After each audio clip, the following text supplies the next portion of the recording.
We've all heard of the placebo effect, right? It's that lovely little brain glitch where if you believe a sugar pill will cure your headache, it actually does. It's the power of positive thinking. We love that story. It makes us feel powerful. But nature loves balance, and for every light, there is a shadow. What if I told you that this exact same mechanism has an evil twin? A glitch that doesn't heal, but harms. A glitch where just believing you are sick can manifest real, physical symptoms, rashes, nausea, pain, and in extreme historical cases, even death. I'm Willow, and today on the Clever Clover, we're meeting the Nocebo Effect.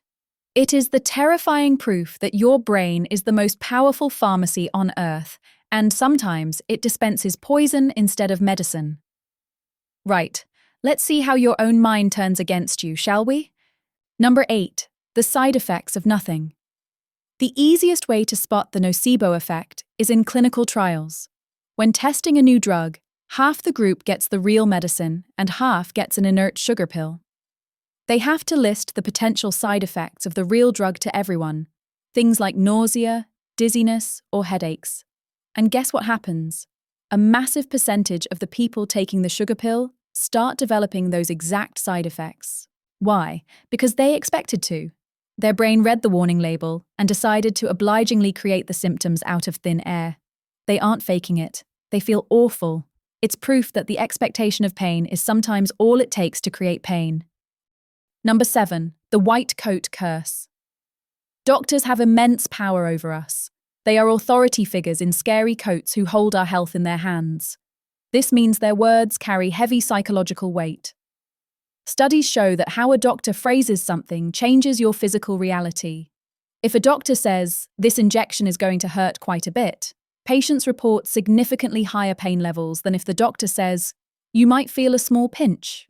It's the same needle. The difference is the negative expectation set by the authority figure. Your brain hears the expert predict pain, so it lowers your pain threshold in preparation. It's a self-fulfilling prophecy delivered by a medical professional. Number 6. Social contagion. We like to think we are independent thinkers, but biologically, we are herd animals. If the herd panics, we panic. This leads to mass psychogenic illness. Think of those stories where one kid in a school faints from a mysterious smell, and suddenly 50 kids are fainting, but firefighters can't find a gas leak. It's not fake. The anxiety spreads like a virus. Observing someone else feeling sick triggers your own brain to scan your body for similar symptoms. If you look hard enough for nausea, you will absolutely find it. We catch other people's symptoms through empathy and fear. Number 5. The Voodoo Death phenomenon. This is the extreme historical end of the spectrum. Anthropologists in the early 20th century documented cases where people in certain cultures were cursed by a shaman or broke a sacred taboo. They genuinely believed they were doomed to die. And incredibly, some of them did, often within days, with no underlying medical cause. It wasn't magic. It was extreme, sustained terror. Their belief in the curse was so absolute that their body's stress response, the fight-or-flight mechanism, went into overdrive and never turned off, essentially causing system collapse due to sheer panic. It is the ultimate, grim proof that the mind can kill the body. Number 4. The chemistry of dread. So, how does this actually work? It's not just in your head. The placebo effect works because positive expectation releases endorphins, your brain's natural painkillers. The nocebo effect is the opposite pharmacy. Negative expectation releases a hormone called cholecystokinin, CCK. CCK actually blocks your endorphins and increases your perception of pain. When you expect to hurt, your brain literally opens the floodgates for pain signals. The pain is real, the cause is just your own brain's terrible management style. Number 3. Dr. Google. The modern nocebo machine. We've all done it. You have a mild headache, so you type it into a search engine. Within 3 clicks, you are convinced you have a rare tropical disease. Suddenly, that mild headache feels like a severe migraine. Your throat feels tight. Are you dizzy? Yes, now you are definitely dizzy. Searching for symptoms creates anxiety, and anxiety manifests physical symptoms, which confirms your search results.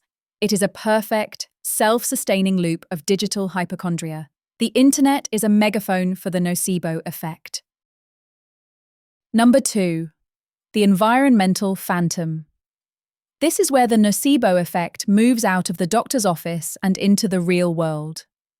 Think about wind turbine syndrome, or the growing number of people who claim they are allergic to Wi-Fi signals and electromagnetic frequencies. In double-blind studies, these individuals often can't tell if the Wi-Fi is actually on or off. However, if you tell them the router is active, they develop real debilitating symptoms: pounding headaches, intense nausea, and bone-deep fatigue. This happens because of cognitive priming. If you spend all night on internet forums reading about how 5G towers are beams of radiation, your brain enters a state of hypervigilance. It begins to scan your environment for any sign of a threat. When it finds a harmless radio wave, it sounds the alarm. You aren't reacting to the technology, you're reacting to the story you were told about the technology. Your brain creates the pain as a way to force you to move away from what it perceives as a poisoned environment. The suffering is 100% real, but the trigger isn't a signal, it's a thought. And finally, number 1, the ultimate betrayal. The most terrifying thing about the nocebo effect isn't that it happens, it's why it happens. Your brain is an anticipation machine. Its entire job is to predict the future to keep you alive. If it predicts a threat, whether that's a lion, a poisonous berry, or a side effect listed on a bottle, it prepares the body to deal with it. The glitch is that your brain is too good at its job. It's an overzealous bodyguard that tackles you to the ground because it thought it saw a shadow. The nocebo effect is the ultimate betrayal because it is your own survival instinct turning against you, creating suffering in an attempt to prevent it. So, what do we do with this information?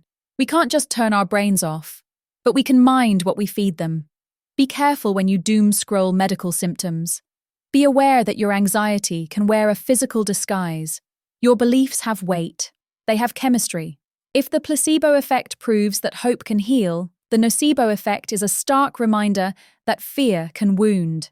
If you've ever fallen down a Dr. Google rabbit hole and lived to tell the tale, leave a comment below. Let's share our hypochondria stories. Subscribe to the Clever Clover for more deep dives into the messy wiring of the human mind. Until next time, stay curious, think positive thoughts. Seriously, it's for your health, and mind yourself.